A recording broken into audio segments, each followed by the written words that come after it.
дар кохи фарҳанги ба номи Абу Абдулло Рӯдаки шаҳри Хуҷанд маросими кушодашавии озмуни байналмилалии нозирони Наврӯзи ҳаракат бо ширкати дастаҳои иштирокчӣ аз 7 давлати аъзои Иттиҳоди давлатҳои мустақил, Ҷумҳурии Тоҷикистон, Ӯзбекистон, Қирғизистон, Қазоқистон, Федератсияи Россия, Озарбойҷон ва Беларус баргузор гашт.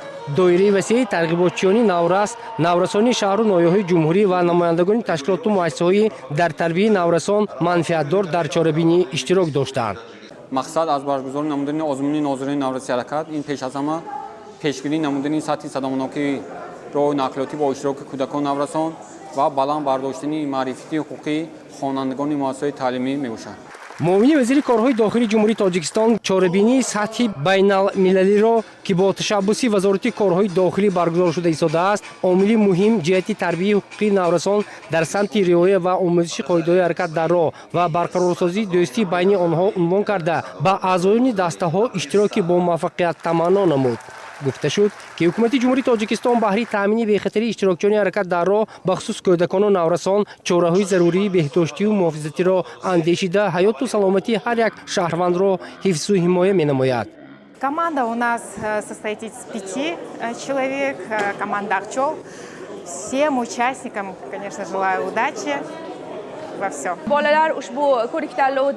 наврасон дар ин слёт ширкат варзида малакаву маҳорату дониши худро сайқал медиҳанд ва таҷриба иваз менамоянд. риояи қоидаи ҳаракат дар роҳро ба ҳамсолони худ меомӯзонанд, ҳамзамон дӯстӣ пайдо мекунанд. баргузории чунин слёт ба манфиати кор дониста шуда барои пешгирӣ аз ҳодисаҳои нохуши роҳу нақлиёт кӯмаки худро мерасонад. донистани қоидаи ҳаракат дар роҳ муҳим арзёбӣ мегардад.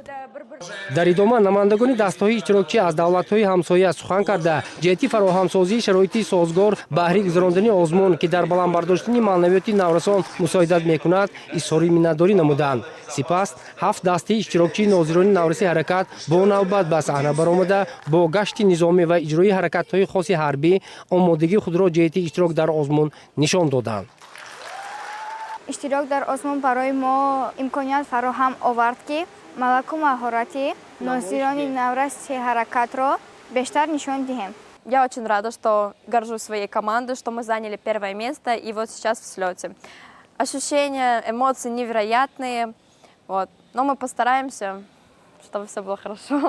аз тарафи кумитаи тадорукоти озмон баҳри болидарӯҳии иштирокчиён барномаи фарҳангӣ таҷассумкунандаи рафоқату дӯстӣ, амнияту осоиштагӣ бо пешниҳоди намуна аз фарҳанг ва урфу одати миллатҳои ба ҳамдӯсти Иттиҳоди давлатҳои мустақил намоиш дода шуд.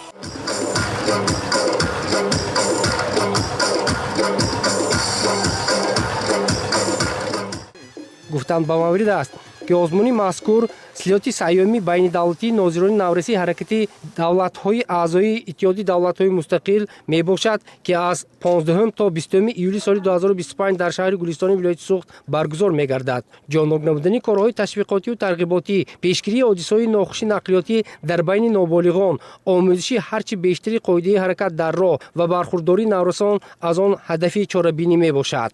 Для нас это большая честь. Мы неоднократно побеждали у нас в национальном слете юных инспекторов дорожного движения. В прошлом году мы также принимали участие в межгосударственном слете, который проходил в Кыргызстане. До этого участвовали в слетах в Российской Федерации. И, конечно же, такие мероприятия очень важны для детей, потому что дети наши показывают уровень своих знаний, знакомятся с правилами дорожного движения других государств. Ну и, конечно же, приятный бонус то, что получают новые знакомства, общаются после этих слетов и, конечно же, обмениваются опытом в деле профилактики дорожно-транспортного травматизма. Ну и, конечно же, для нас, сотрудников, тоже это важные мероприятия. Они позволяют нам также расширять свой кругозор в проведении мероприятий именно профилактических с акцентом на детскую аудиторию. И мы, получая опыт от коллег из других государств, возвращаемся домой и применяем полученные знания в практике уже с призмой на наш регион. Мне очень понравился слет, потому что я смогла познакомиться с культурой таких стран, как Таджикистан, Казахстан, Кыргызстан, Узбекистан, Российская Федерация и Беларусь. Также нашей целью является представить Азербайджан и уменьшить количество ДТП среди детей, и чтобы наши сверстники тоже соблюдали правила дорожного движения. Мне очень понравился Таджикистан, народ Таджикистана, люди очень дружелюбные и очень гостеприимные. Слет проводится очень хорошо. Нас приветствовали очень хорошо. Мы здесь познакомились с другими представителями государств. Мы очень довольны этим конкурсом и хотим проводить у нас в Узбекистане и, конечно, пригласить всех республик СНГ. дар ҷамъияти дорои масъулияти маҳдуди осоишгоҳи баҳористони шаҳри гулистон бо иштироки дастаҳо ду намуди озмун мусобиқи пурдонҳо ва танзимгари ҷавон баргузор гардида аъзоёни ҳар даста малаку маҳорати худро нишон доданд. дар идоми слёти саҳёми байнидавлатӣ нозирони навраси ҳаракати давлатҳои аъзои иттиҳоди давлатҳои мустақил аъзоёни дастаҳо байни ҳам аз рӯи намудҳои аз назаргузаронии сафороӣ донишмандони қоидаи ҳаракат дар роҳ чархи амонӣ танзимгари наврас дастаи ман гурӯҳҳои ташвиқотӣ пурдонҳо ва тарғибгари наврас қувваозмоӣ менамоянд. слёти саҳёми байнидавлатӣ нозирони навраси ҳаракати давлатҳои аъзои иттиҳоди давлатҳои мустақил санаи 20 моҳи равон ҷамъбаст мегардад.